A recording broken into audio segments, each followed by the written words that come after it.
America అధ్యక్షుడు Trump రెండోసారి ఎన్నిక ఏడాది దాటింది. 2024 చివర్లో జరిగిన ఎన్నికల సమయంలోనే ట్రంప్ హత్యకు రెండుసార్లు ప్రయత్నం జరిగింది.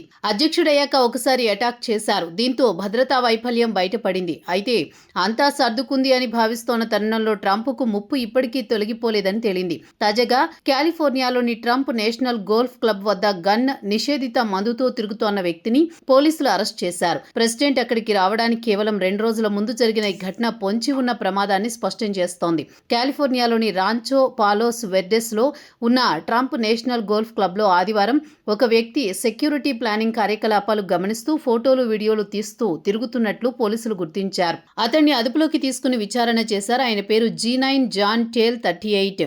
ఆయన దగ్గర 16 రౌండ్ల మ్యాగజైన్ తో హోలో పాయింట్ మందు, కారులో లోడ్ చేసిన పిస్టల్ దొరికాయి. తర్వాత ఇంట్లో తనిఖీలు చేయగా మరిన్ని ఆయుధాలు, బాడీ ఆర్మర్, సందేహాస్పద నోట్స్ కూడా దొరికాయి. ఈ ఘటనపై secret service, FBI, joint terrorism task force కలిసి విచారణ చేస్తున్నాయి. ట్రంప్ మంగళవారం అక్కడ రిపబ్లికన్ ఫండ్ రైజింగ్ డిన్నర్ కు హాజరు కావాల్సి ఉంది. ఈ అరెస్టు సమయానికి ఆయన రాకకు 2 రోజుల ముందే జరిగింది. అధికారులు ప్రస్తుతం క్రెడిబుల్ థ్రెట్ లేదని చెప్పినా ఆ సంఘటన భద్రతా ఏర్పాట్ల లోపాన్ని మరోసారి బయటపెట్టింది. 2024లో అధ్యక్ష ఎన్నికలు ప్రచారం చేస్తుండగా ట్రంప్పై జరిగిన కాల్పుల్లో ఈ సంఘటనలో ఆయన త్రుటిలో తప్పించుకున్నారు.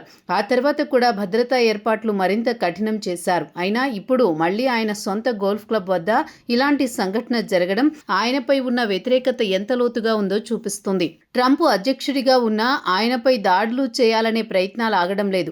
ప్రస్తుతం ఇరాన్ నుంచి ట్రంప్కు ప్రత్యక్ష ముప్పు ఉన్నట్లు సమాచారం వస్తోంది. ఇటీవలి సంఘటనల్లో ట్రంప్ స్వయంగా నేను ఇరాన్ కిల్ లిస్టులో నెంబర్ 1 అని చెప్పుకున్నారు. ఇరాన్తో ఉన్న ఉద్రిక్తతల నేపథ్యంలో ఆయనపై హత్యా ప్రయత్నాలు జరగవచ్చని ఇంటెలిజెన్స్ రిపోర్టులు కూడా సూచిస్తున్నాయి. గోల్ఫ్ క్లబ్లో జరిగిన ఈ అరెస్టు అంతర్జాతీయ స్థాయిలో ఉన్న ఈ ముప్పుతో కలిపి చూస్తే ట్రంప్ ఎంత క్లిష్టమైన పరిస్థితుల్లో ఉన్నారో అర్థమవుతోంది. ఈ సంఘటనలు చేసుకున్న వారి ప్రయత్నాలను బయటపెట్టాయి. అయినా ఆయన ఈ కార్యక్రమాలకు కొనసాగిస్తూ దేశ ప్రయోజనాల కోసం పనిచేస్తున్నారు. సీక్రెట్ సర్వీస్, స్థానిక పోలీసులు, ఫెడరల్ ఏజెన్సీల సమన్వయంతో ఈ ప్రయత్నాలు విఫలమవుతున్నాయి.